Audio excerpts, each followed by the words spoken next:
Yeah, the Islanders. I did not watch the game last night. Got It was easy to miss. It's like what 2 hours. These games are okay. flying. We are live now. Perfect. Cool. That's the thing that takes forever is just setting this shit up. All right, cool, man.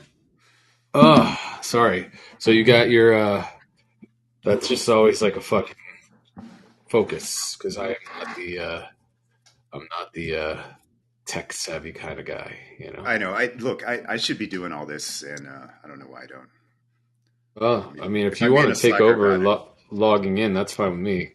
Because yeah, that's what always takes me forever to get things moving is logging in that shit, and it's all in the invite. So you're more than welcome to take it over. yeah. I should just give it a test run or something.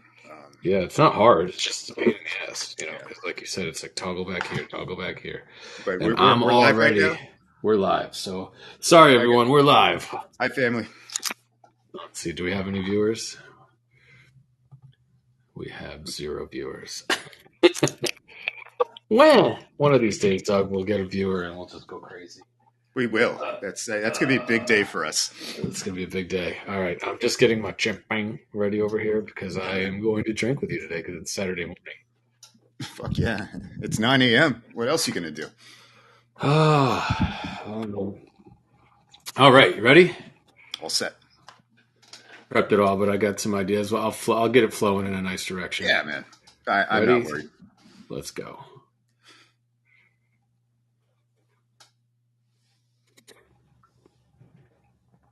Hello, and welcome to another episode, the first ever Saturday morning episode of This Is Our Year. What? I'm your host, Michael Kurland. Joining me today, as always, is my partner in crime, Dougie Fresh. Douglas, how are you doing today? I'm And doing what are you great. drinking? You're right. It's a morning show, and I almost drank before I cheers to you, brother. But are we doing mimosas today? Because I am. Guess what, Doug? Jenny and I have been working. Oh, there it is, dude. Yeah. Same bottle, same. Nothing but choice. nothing but the best. But Nothing but the Lamarca best. $12.99 Prosecco. It's not even champagne. It's Prosecco. And I will tell you right now, I'm having. I can't even call it mimosa because I'm not even putting any juice in it because I'm not I'm not a juice in my champagne Prosecco kind of guy. Oh, but I am drinking with you for the first time in a while. Yeah, So, man. Cheers. Real quick, we just express ordered that literal exact bottle from BevMax. Showed up at 11:15. Gotta love the future that we're living in. But anyway, not really. But this is OJ. But we added. We're mixing in the lab over in the kitchen. We added some palm. You know that pomegranate juice stuff. Mm-hmm. So I'm going to give this a shot. We also have some other options that might show up later in the show. So very excited about that. Yeah. So anyway, is that a Schlitz mug? Oh, and by the way, yes, I'm rocking my 70s Schlitz mug. That I forget where I picked it up, but it looks like a Norm Kurland special, right? Absolutely. I had 17 Schlitzes. You see that those guys? Sandler? No, that was a Broken Lizard. That was oh yes, Super Troopers, right? And I believe they are coming out with a new movie. Cheers, by the way. Broken Lizard's back. Mm-hmm. Although I think that's like the only one I've seen, unless I'm forgetting one. I never saw the resort one. The resort, I think it was called like Dead something. Yeah, Club Dead. It was terrible. Beer Fest was good though. Yeah, no, Beer Fest is legendary. Beer Fest was good. Super Troopers was good. Super Troopers 2 was not good.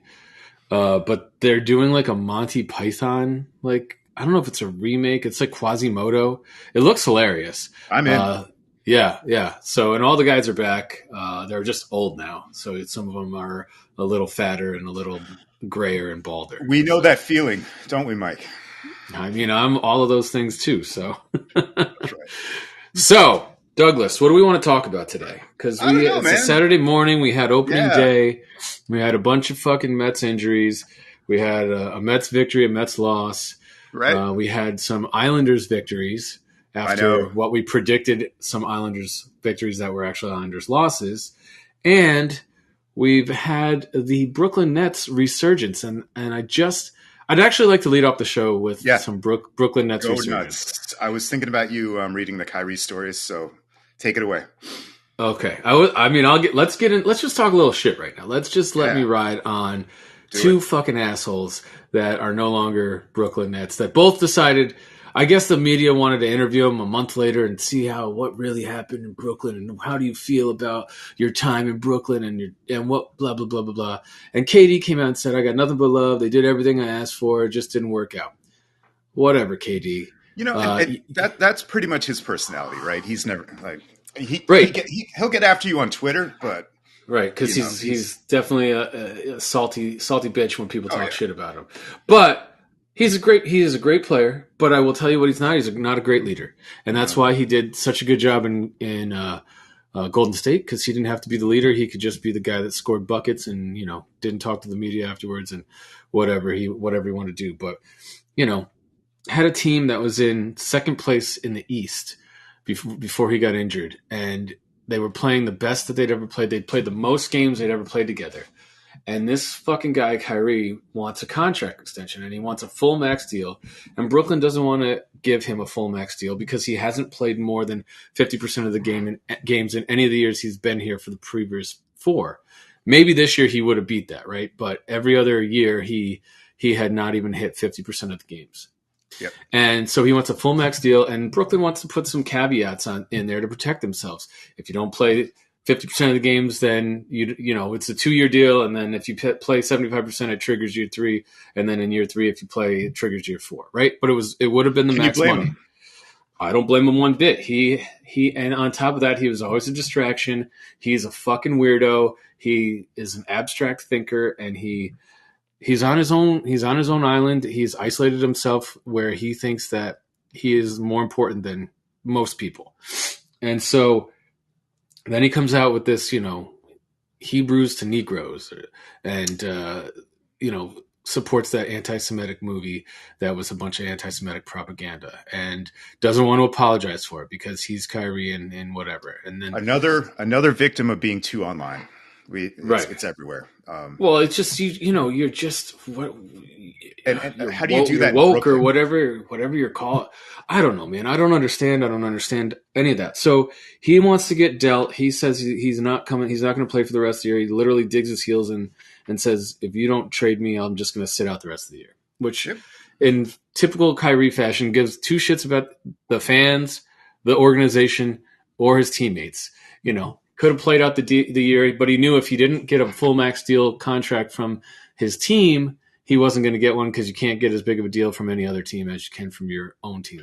So he wants to get traded somewhere where he can at least get the full max deal because they'll have his bird rights. Okay, so he holds his breath. He goes out, and I'm sorry I'm recanting all this, but I just want to paint the picture, right? No, he goes out and gets traded to Dallas. And we take back, and this is before we talk to KD, because we go out and get Spencer Dinwiddie, who is pretty darn good point guard. He's not on and an old friend. Yeah, and he never played. He never got to play with KD. No, but he was like the guy during those dark years between the Garnett teams and the KD teams, right? Correct. He was the guy that we brought off the scrap heap. He was a second round pick of. I can't remember where he originally was drafted. It was him and LeVert, right? No, we drafted LeVert, but Joe Harris and Spencer Dinwiddie were guys that we signed off like the scrap heap and turned. I'm just saying like guys who like rose up during those dark years. Oh, it was Dinwiddie, it was D'Angelo Russell, it was Joe Harris, it was Karis LeVert, and then it was Jared Allen. Like those guys became the little nucleus, right? And then we blew it all up to bring in Kyrie and KD, and you had to. I don't blame anyone. That was what you had to do, right? You had to trade Allen. You had to go and trade LeVert. You had to get what you could in the door, right? So, anyway, we digress. So Kyrie gets dealt to Dallas. We get Dinwiddie, Dorian Finney-Smith, and a first-round pick in like 2027, which is probably when the Mavs are going to be horrible again because. We'll get to that in a second. And then KD turns around and says, I don't want to play with these guys. I want out. I want to go to Phoenix. And, we finally had enough of him. We tell him, fine, we'll honor your request. We get 4 first-round picks, Michael Bridges and Cam Johnson from Phoenix. Great. Perfect, right? We don't know what we got going on here. We're trying to get this team in. Everyone's like, oh, you got a bunch of three and D guys, which is still pretty true, and a couple point guards, no bigs. Like our team is very interesting right now. So Nick Claxton slander right there. No, big man. I mean, he's definitely playing on another level this year and has more than earned his contract. And that's going to be the guy we need to re-sign. We just got to get rid of Ben Simmons now. That's a whole nother. Oh yeah, I know. Yeah, it's a whole other show. That's a whole other show. Magnet for these characters. Malcontent guys that just don't. This guy just has. Well, the thing with Simmons is like this might be a serious mental health issue at this point, right? He keeps saying it's his back, it's his knee, but I don't know, man. He just. I don't know. Like when he played, he was not productive. He didn't really do much. He's playing good defense, but the guy makes 35. He makes the max. He makes $35 million a year. It's an albatross of a contract. He should be putting up, 20 to 30 points, 10 assists, and 10 rebounds. He should be averaging close to a triple double every night. And you traded James Harden for him, and I know he's. We had to. We had to do it. But still, we had to do it at the time. We had to do it at the time, right? So and people were you were talking yourself into it. Everybody was. I was thinking maybe he just needed to get out of Philly to get away from Embiid, right? That was what I really thought it was. But no, now I see why Joel Embiid hated him, because he seems like a pussy. So, and we did what we could. We got rid of him. We got rid of Harden, who also didn't want to be here because of Kyrie, and he's full on admitted that now that he's gone. He was like, "Fuck these assholes." Right. He said, "KD's out. I'm playing every night. Kyrie's not playing because he's got doesn't want to get a shot." And like, we're not going anywhere without the three of us on the court. And they never got to play. What am I doing here? Right. So anyway, we trade him to fucking Dallas. We trade KD, and at that point, we had a better record than Dallas. I don't know if we had a better record than Phoenix at that point. But I looked at the standings yesterday after we beat the Atlanta Hawks to win like our third or fourth in a row. Can't remember when the last time we lost was, but we've been playing. We have the easiest schedule the rest of the way. There's about 6 games left, and I looked up, and we have a better record than the Phoenix Suns right now. I'm getting there. just by percentage points. We have the same amount of wins. I think we have one less loss. And the fucking Dallas Mavericks aren't even going to make the playoffs. And already Luka hates Kyrie. Luka hates Kyrie. Oh my God, he is already, because he's roster poison. His roster poison. Okay, I actually had a weird question for you, and I don't know if this is weird. Maybe it's a pretty basic question, but NBA is my maybe fourth sport. So, did playing with LeBron as a rookie ruin him, or was this guy always a flake? Like, I just don't remember too much BS at Duke that one year, and he was always a flake. He's been lauded as, even coming out of high school, he knew he was going to be the first pick in the draft going into college and playing his 1 year at Duke and then getting drafted, right? So he's just been, his whole life has been fed how great he is. But other guys have handled that. The guy thought the earth was flat for a very long time. The guy is posting anti-Semitic movies online. He's not.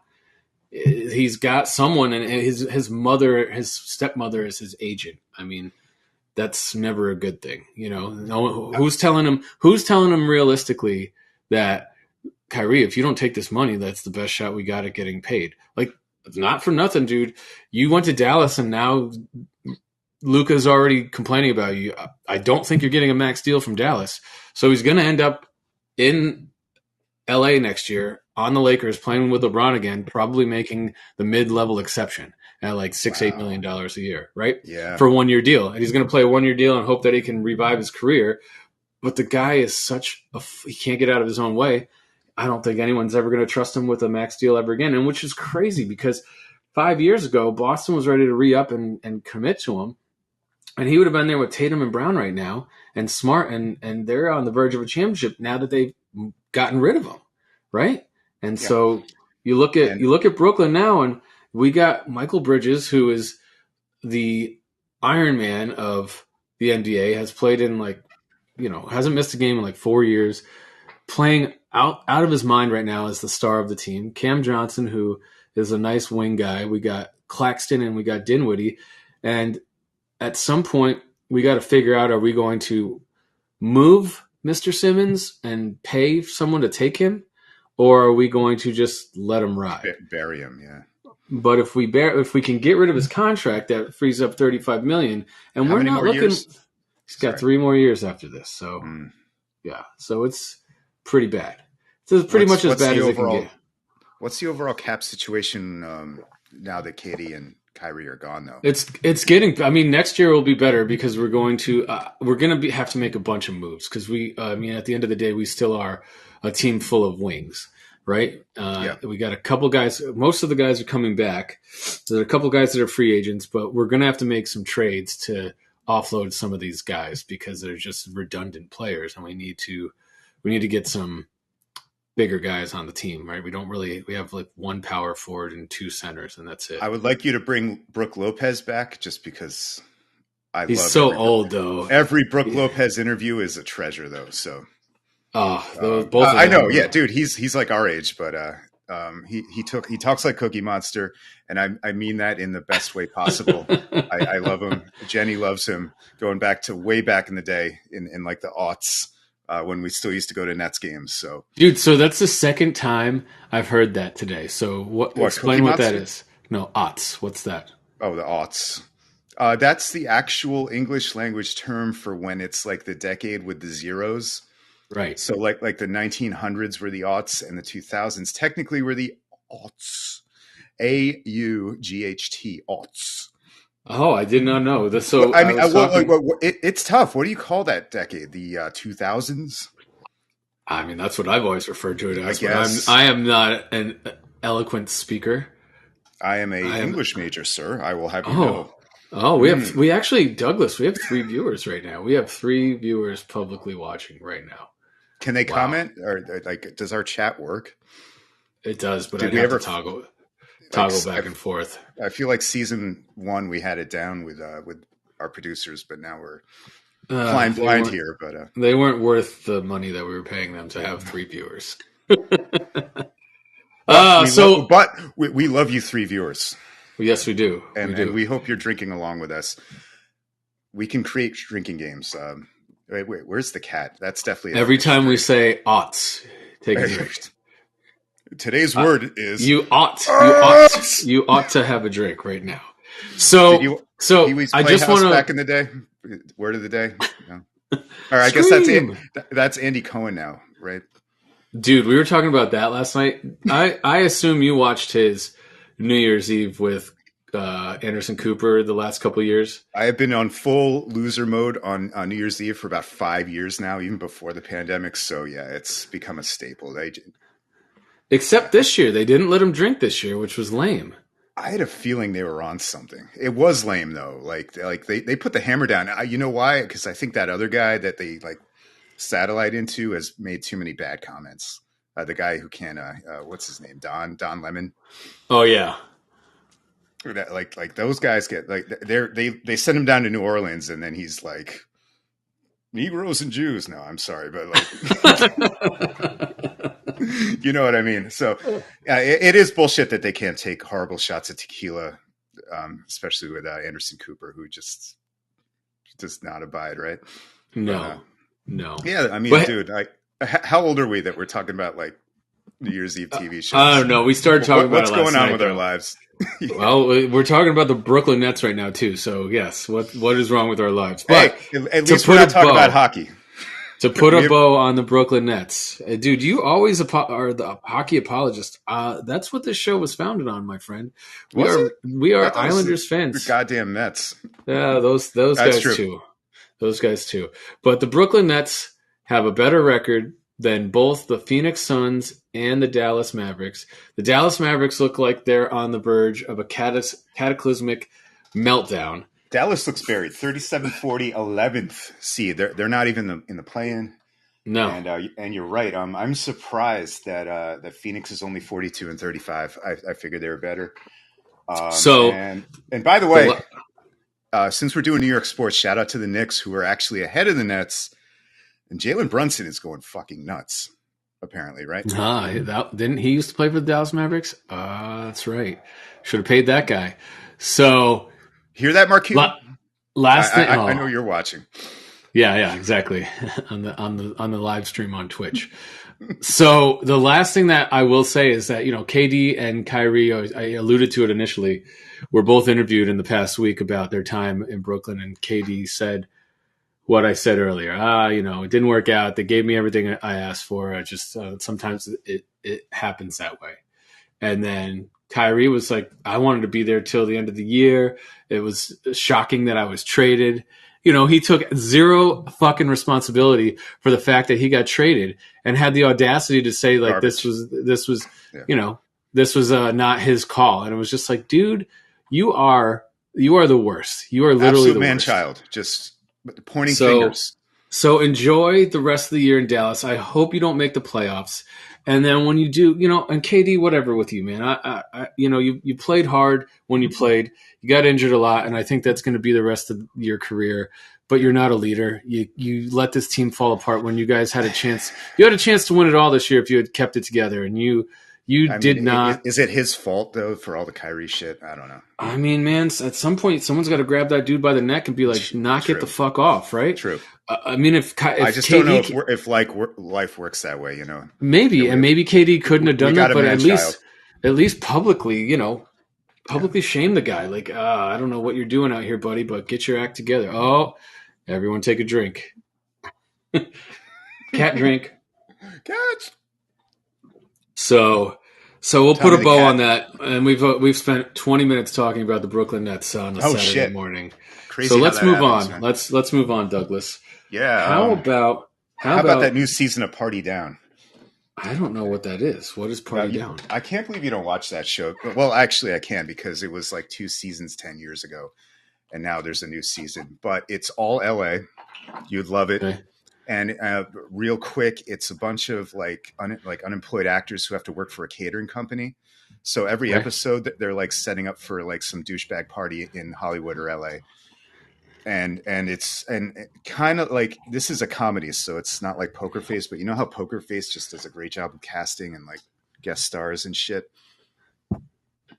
Same with Party Down. It's buried on Stars. I don't know if you can access it, but if you can, I don't even know if I have Stars. We were just I'll find it.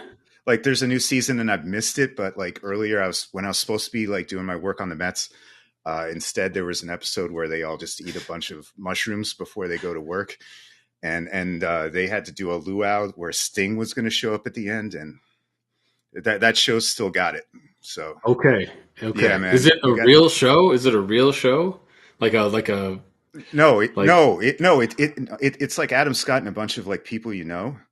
Okay, and it's funny. Like it's just like comedy bullshit, but go to season 1 and check out the Kevin Hart episode where it's like the bat mitzvah.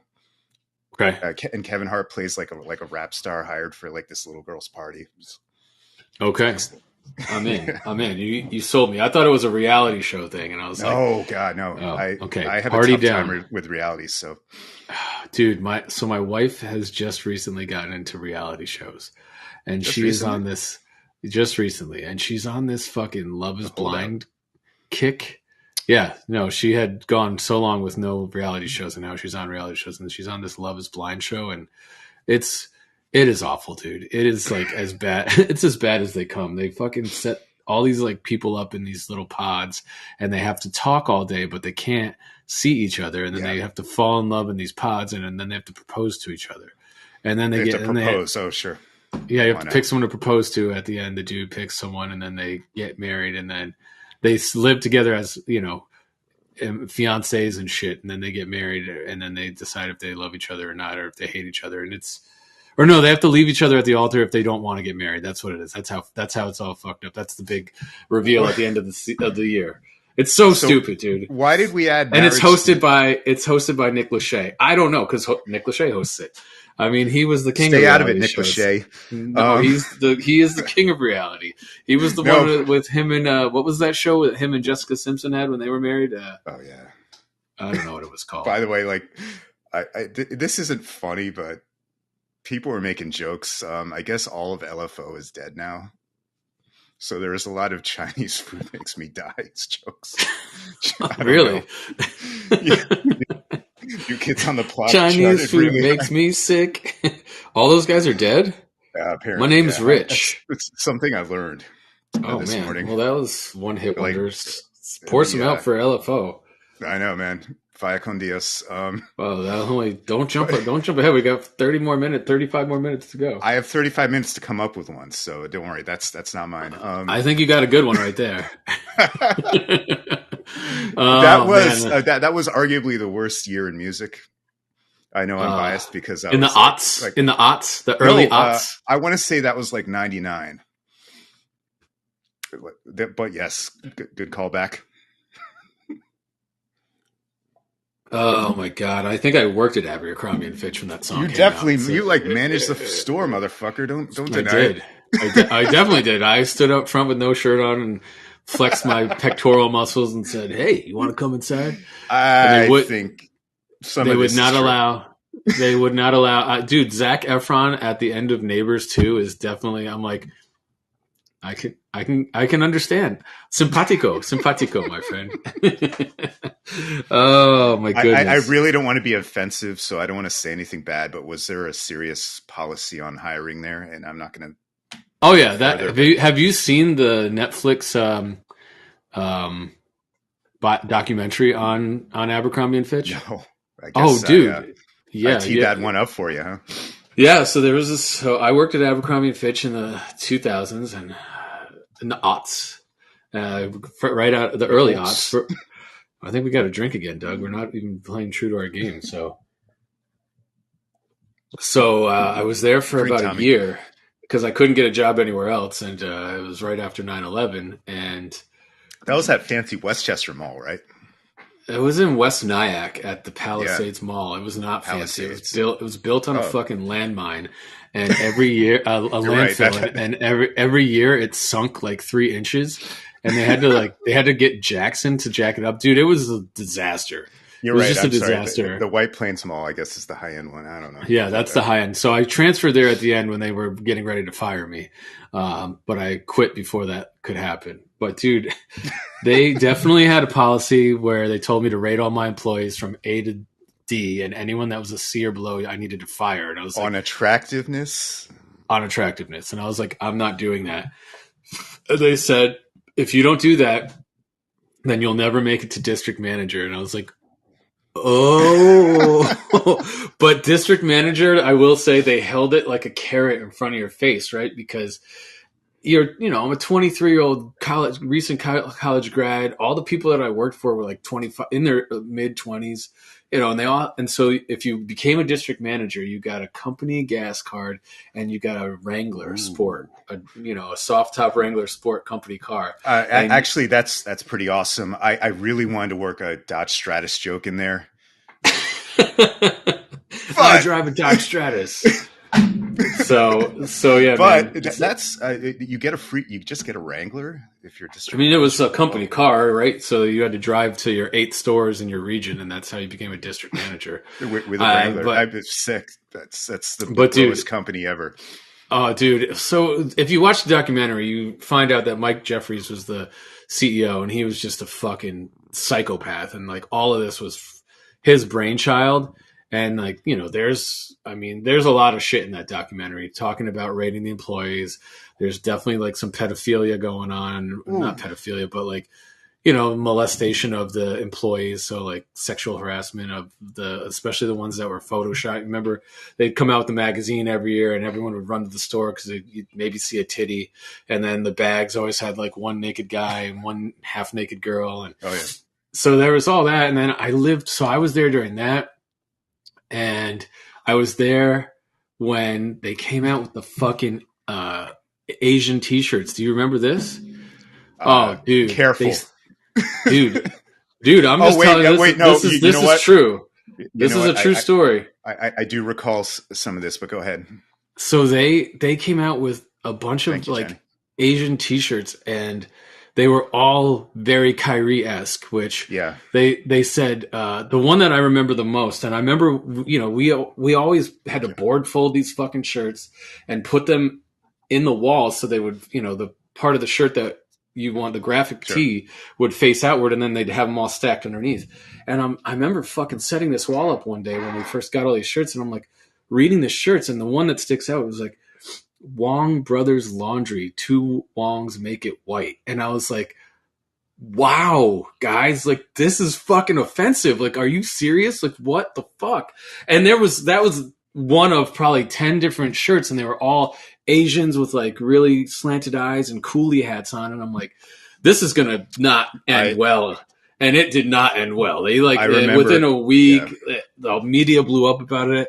They had to rip every shirt off the wall. We had to like take them in the back, and we had to cut them up with scissors and send them back cut up to corporate. And I was just like, yeah. Oh, dude, it was bad. It was definitely not. It was a black eye on Abercrombie. I think it was the beginning of the end. To be honest, that supports my theory that like the late 90s, the early 2000s were the ugliest time in America. They really were. And again, or at least in our lifetimes, obviously. It was the epitome of like the like 80s rise. America, fuck yeah. The 80s rise of like sexism and Reaganism and like, homophobia and like just everybody all was of that stuff. F-bomb or like pussy, like everywhere you went, just like aggro. So segue. I watched this movie, and I don't know if I brought it up to you on the last episode, but I started watching it. It was made in 1999 or 98. It was called The Big Hit. It's with Mark Wahlberg, Bokeem Woodbine, Lou Diamond Phillips, Christina Applegate, some girl named China Chow who I've never heard of or remember before. And it looks like the lead singer of like he was Incubus. No, he was in a bunch of those 90s movies where like the guy tried to get the girl, and then at the end he was kind of like the dorky guy who finally got the girl. Right. I can't remember. And this was back when like Limp Bizkit was big, and like it was dyed hair and big Mark pants. McGrath. Not him, but it was an actor. Anyway, it was all these Adam Levine. All these it was all these guys, right? I want to call you out. I can't not do it. You kind of like that Maroon 5 album, didn't you? I still like Maroon 5, dude. I went and saw Maroon 5 live with the wife about 2 years ago. I saw Maroon. Look, I went with Eric Satie when Maroon 5 had just hit the scene for Songs About Jane. Nobody knew who they were. We went to like this tiny. You had the indie cred. We went to this tiny ass venue. I'll give it to Eric Satie, man. We went to this tiny venue in New York City. I can't remember the name of it. And Gavin DeGraw opened for Maroon 5. I'd never heard of either of these guys, but literally I could get a beer and I could walk to the stage in like 2 seconds. Yeah. That's how close they were. It was probably like 500 people max that they were playing in a room for, because nobody knew who they were. And I was like, oh, wow, these guys are pretty good, And then I've always liked Maroon 5. I'll admit it. I don't care. Live music is pretty good. That's a good point. I'm not sure I can move like Jagger, though. I don't know if I can. Then they got into all that shit, and they were selling albums, but like their last album was pretty damn good. And me and the wife went and saw them live. Fuck you, dude. There's so much shit you can get me on, so don't worry. I know. I mean, all the stuff you've done in fucking Grand Theft Auto is just terrible. Yeah, terrible. No, I'm just thinking about how like kind of bad that era was. Maybe it's just me. I don't know. So it was really bad, dude. And I just want to tell you about this movie real quick, and then I'll let you finish your point. I keep cutting you off. No, I think I cut you off this time. But in this movie, Big Hit, Mark Wahlberg is a hitman. Lou Diamond Phillips is like, his name is Cisco first and foremost, and he's got like a gold tooth right here. Like it was just like the stereotypical like.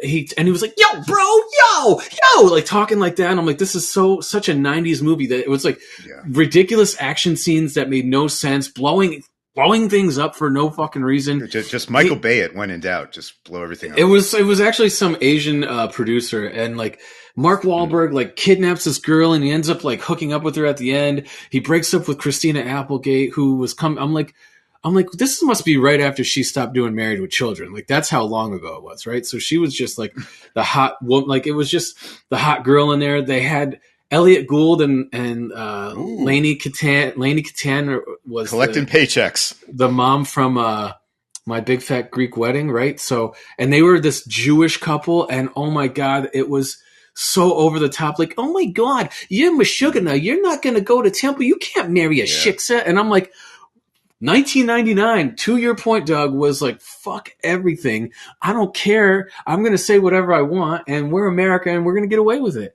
So we've come a long way in 25 years. Like Matt Stone and Trey Parker were like, writing America, fuck yeah, really actually captured the zeitgeist, if I can use more English major words, of that era. I actually know, I'm aware of that movie, and I think I watched like 20 minutes of it once when I was at work. I just had like channels on. So, but I'll not check it out. Or are you recommending it? I don't recommend it for anything other than like what we're talking about. It's a quick movie. It's pretty ridiculous. But when you watch it, you're going to be like, oh my God, I can't believe Hollywood greenlighted this fucking movie. I can't believe that like these actors were like, because you and I would go see anything. Back then, I think that's what it was, dude. Like it's got two hot chicks in it. They're shooting shit up. They're blowing shit up. It's Mark Wahlberg. This is probably right after he did the fucking movie where he's finger blasting the chick on the roller coaster. You gotta love these morning shows, man. Wow. What was that one called? Scared or something like that? When he shows up and he's banging his chest. Let me in, Mr. Morris. It was like Alicia Silverstone right after she did. I'll have to check my Brazzers account. Dude, you don't remember? It was Alyssa Milano and it was Alicia Silverstone right after she did Clueless. And then he was like the boyfriend that went psycho, and after they moved to Seattle, and then like he took her on a roller coaster, and he like, he was like fingering her. And you don't remember this movie, dude? I can't remember the name of it. No, I need placement. Was he like stalking? Was he a bad guy stalking her? Or but he was like a romance. No, initially he was a good guy, and she falls in love with him, and then he ends up like becoming she finds out he is a bad guy, right? And like the parents find out he's a bad guy, and they're like, "You're not welcome here. Don't come to our house." And he shows up in the house, and he like, I don't know if he killed the mom and dad or if he beat the shit out of them, and then he's trying to get the daughter. And then Alyssa Milano was in it, and I think she like hit him in the head with a baseball bat, but the roller coaster scene, dude, that was like the whole movie. That's what everyone remembers about the movie. I can't believe you don't remember this. What's it called again? Alicia Mark Wahlberg on a roller coaster with Alicia Silverstone. I don't know. I vaguely remember Fear when he's being a weirdo, but was it that's Fear? Not it. Yeah, maybe it is. Fear. Yeah, that's Fear. Okay. That's what it's called. Yeah, I thought that was a different girl in that though. I thought that was like. No, it was the chick from Clueless, and it was Alyssa Milano. Okay. So it was Fear. All right, yeah. Yes, yeah. I mean, and then he shows up at the door. He's like, "Let me in, Mr. Johnson." And he starts pounding his chest. You don't remember these? These are like the two iconic scenes of the whole movie. I might have never seen Fear. You're a better person. You never saw Fear, and you didn't go see Maroon 5. I didn't. Yeah. I mean, I've seen some pretty bad music, but yeah, maybe not that level. No, I'm just thinking through this now, and we're not talking about sports, but I think it's cool. Like the 80s were like cartoonishly like violent and like corny ass jokes, and yes, very sexist and problematic as well. But I feel like there was like a tinge of like lightheartedness to like the 80s culture. The 90s though were just kind of ugly. It was just like violent and sexist and kind of racist. It was the fuck you, violent, sexist, and racist, and it was the fuck you in your face. But that's when all those like screamo bands, like this, like they did the like transition, like Limp Bizkit and Linkin Park and it was all those such other a shitty era. Yeah, new metal. And then what was that? The Firestarter guy, like that fucking R.I.P. to him. Those were all like dance kids that went pop, but sure, yeah. I mean, everything was like had to be edgy. Extreme. And it was raves were like really, really big at the time, right? We were in high school. Yeah, they were. I went to many. I don't know. And you're right. There were like aggressive hardcore rock scenes and shit like that too. It was like America was thumping its chest for sure. Yeah, I mean, do you remember The Way of the Gun? Did you ever see that movie? Yes, great movie. I mean, actually, maybe not because I haven't seen it in 20 years. But no, it was a terrible movie. Look at my brain. A great movie, dude. Because that was a bro movie. Like that's what you watch. I mean, the opening scene just endeavors everything you just described, right? And I don't know if that might have been early 2000s. That might have crossed the line. I want to say that's 99. Aughts. early I want aughts. to say that's 99, but you're right. Like if it's not 99, it's 2000, it's 2001. But that opening scene, dude, that opening scene, I mean, it's a very memorable opening scene, right? All I remember is the three words "fuck start your head," which I think is 3 words. Yeah, dude. So the whole thing is they're at some sort of mass gathering, waiting to go into a club. They're all like, by the way, what's that?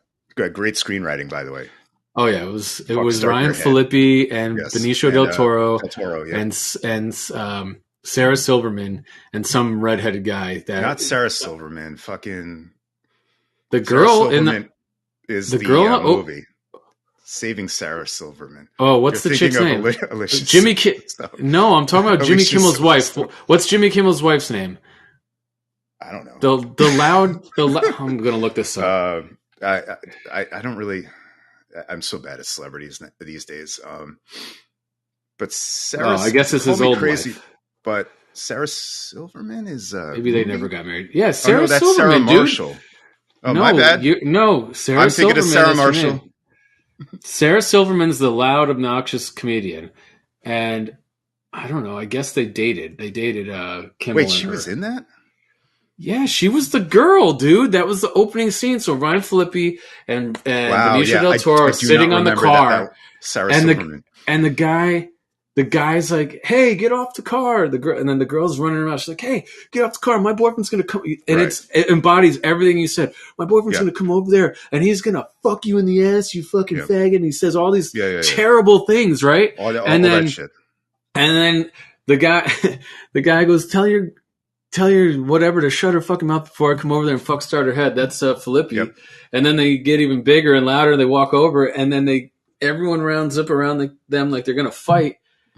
And fucking Phillippe like roundhouses Silverman in the face, and that's how the whole fight starts, dude. It was what year was this movie? I gotta look it up. I'm going 99. I'm pretty good with this stuff, but give or take a year or two. You're right. Like it's 2000 on the dot. So it was filmed in 1999. Yeah. Yep. Yeah, dude. No, for you kids out there, that was the vibe. It was an ugly vibe. Yeah. Yeah, it was an ugly vibe. I think that's that's when you and I were in college, right? So like you just, I don't know. Everything was just like a fight or you know, I don't want to say too much on it. You would head out to the bar and you were either looking to hang out, meet a nice lady or punch a dude in the face, right? And you were, if you weren't looking to do that, you were looking to meet a nice lady and not get punched in the face by a dude. Right. Like you're trying to like duck all that bullshit, but it was out every night. Yep. It was out every night. You could find it. It would find you if you wanted it to find you. So that's right. I'm glad that those years are It might still be like that for people who are 21. I don't know. I'm not 21 anymore, but I feel like that. I think these new generations are a lot chiller than we were from that aspect. I don't think they're as aggro as we were. I think that was a lot of Ritalin and being put in boxes for the 80s. At that point, I don't know what they were giving kids at that point. Ritalin? It was Ritalin, right? I don't know. Oh, there's a lot of Ritalin. There was a lot of ADHD. There wasn't Adderall yet. That was later. No, but I think it was. So you're right. It was like proto prescription drugs, and that was everyone. It was like, oh, my kid won't sit still. He needs Ritalin. He needs that immediately. Everyone, the whole generation has ADHD. Let's not get started on that. But it was just such an aggro like masculine culture. But what do you think that was from? Do you think it was from? It's from Rambo and shit from the 80s, Top Gun. And by the way, America just won the Cold War. We were just fucking high on ourselves, right? Yeah, that's true. All that is true. And by the way, the 90s were a very placid era. I mean, like 9/11 started the crock of shit in this millennium. We had the century, but we had the Iraqi war in '92, and that whole thing was going on. And there was still a lot of that aggro bullshit around that, right? Mm-hmm. Yeah, I think like how dare you question what we're doing? Like, oh, I'll fuck you up, pussy. Like, I think that was I think we definitely led with like hubris and not with man, anything we were other fucking than that. Cowboys shooting Yosemite Sam, man. And it was, and I think it was a time where propaganda was really starting to like take over America. Cable news silently, yeah. And Cable news took a whole older generation away from us. Yep. On 9/11.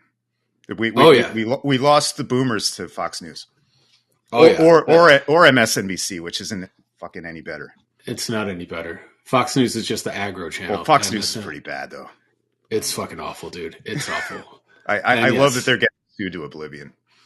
Yeah, dude. Well, they've taken it another step further. Now they got OAN, right? So sure. No, like Newsmax, like it's going to get worse. It's going to get worse because it's just the only solace is it's fragmented. So maybe this dies out. We're way off topic, but do not get like. I want to talk about how leaded gasoline might have like ruined everyone's brain who was born between like 1930 and 1980. But you know what I think we'll do that in another episode. You know what I actually think it was though. I think it was television because on television. That generation especially, yeah. Dude, there was 3 channels. They were all owned by pretty much the same conglomerate. It was like GE and Westinghouse. And they could put whatever they wanted on the television, on those commercials, and on those programs. And I will say, though, that like we were fighting like world wars. Like the 40s defined America in the 20th century, I think. And that was a justified fight. Absolutely. We got it got anything, we got in it too late. Yeah. Oh, absolutely. They got in too late, but the power that we exerted got perverted a bit in the later 20th century, and it became more about like corporate interests and shit like that. And that's when the people got mad for, having to go out to the jungle and die for maybe some vague ideas, or the military-industrial complex, as Eisenhower said. But I don't want to turn this into like a leftist pod because I'm sounding like it right now. Let's get back to the aughts, Doug. Let's get back to exactly. What the fuck are we talking about? We're talking about propaganda in America and how it ruined the fucking boomers. Baseball. Which I still agree. I still agree with that. But did this start because the LFO guy died? By the way, no. I don't know. This was something about Abercrombie. We also haven't been drinking. Well, no. That's the LFO early. Guy. Yes. Rich. So let's talk about the New York Mets. We had opening day. We got a nice victory from Max on Max opening day. Together. Yeah. I mean, he didn't. He gave up 3 runs. Did he get the W in that game? I can't remember. Well, so 1 run through 5, and then got in some trouble in the 6th. Yeah, but he still looked great. He looked great. He looked all right. Controlling. I don't need to see him great in April. No, he controlled the Marlins lineup, and the Marlins lineup is, I would call it feisty. They got some guys that I don't think they're going to scare you with their power, but they're more of a speed and dink and dunk team. And without a doubt, I like Chisholm. Arias.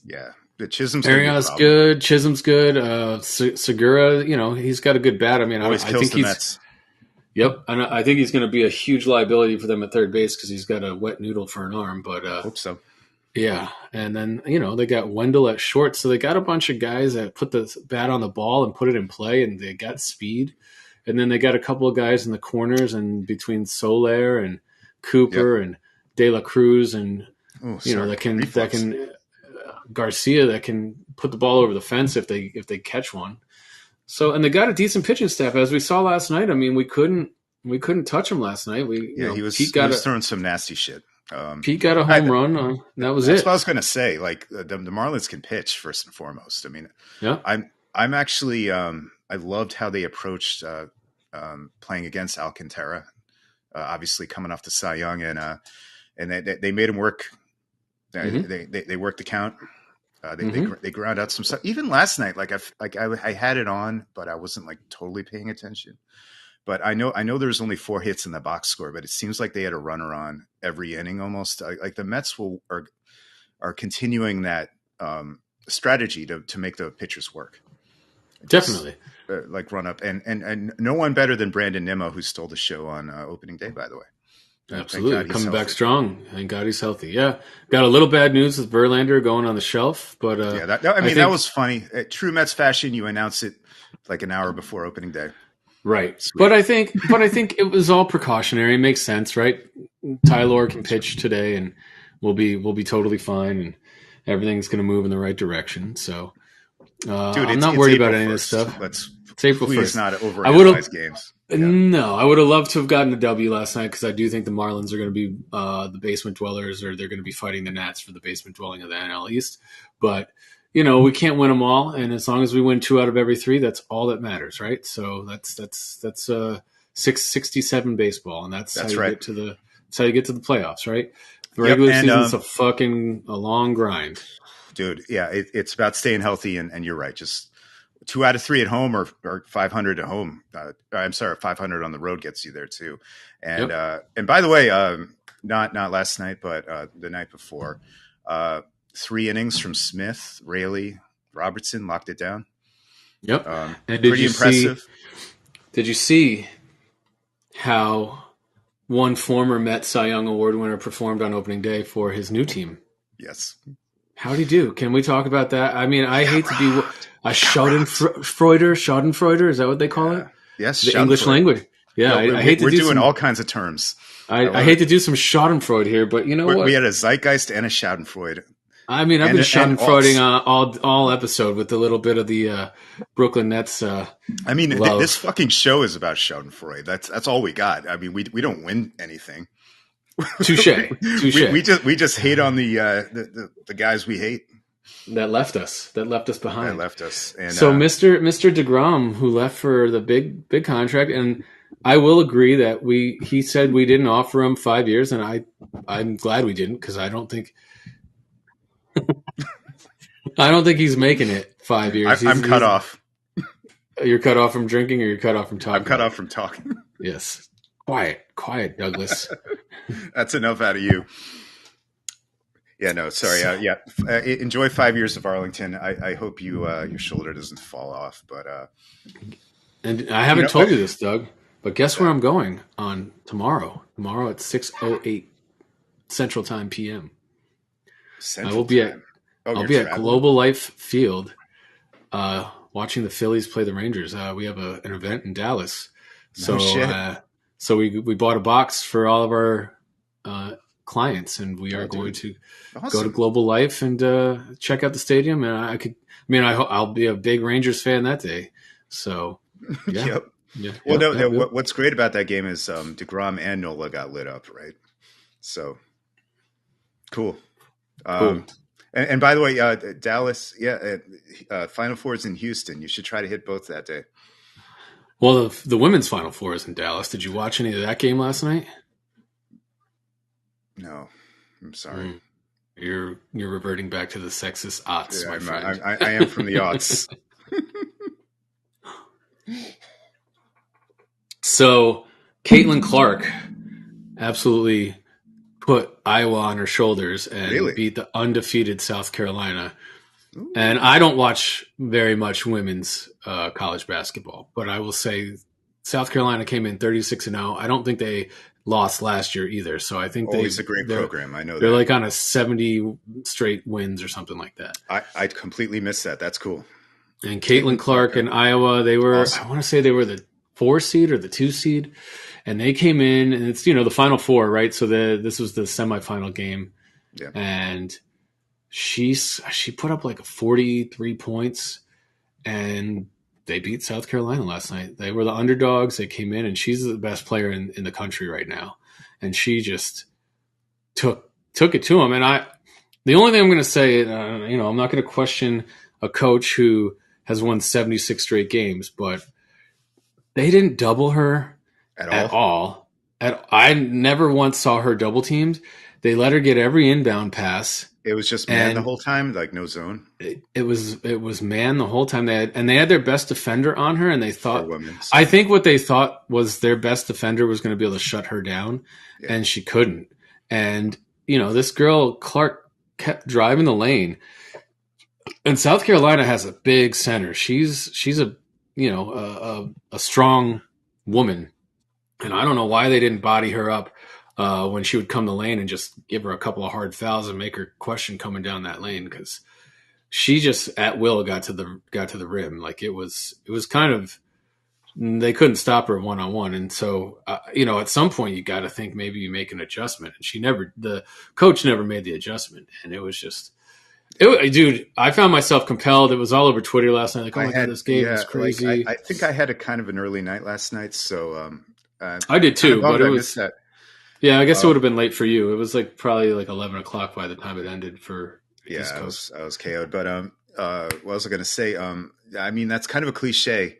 Undefeated teams, coaches, players have said this. They would rather lose a game in the regular season than go into these crazy ass single elimination tournaments undefeated.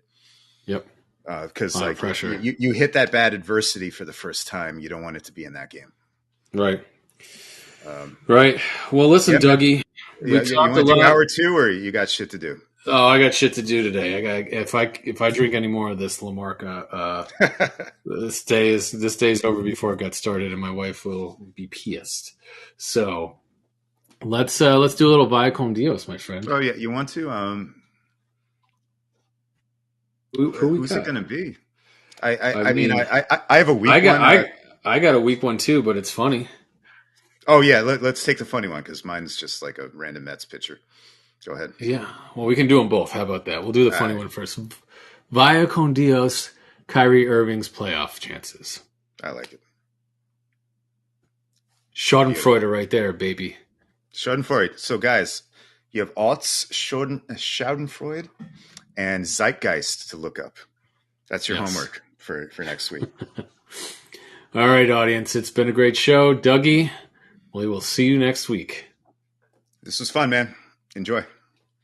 Yeah, that was fun. Let me just shut down the...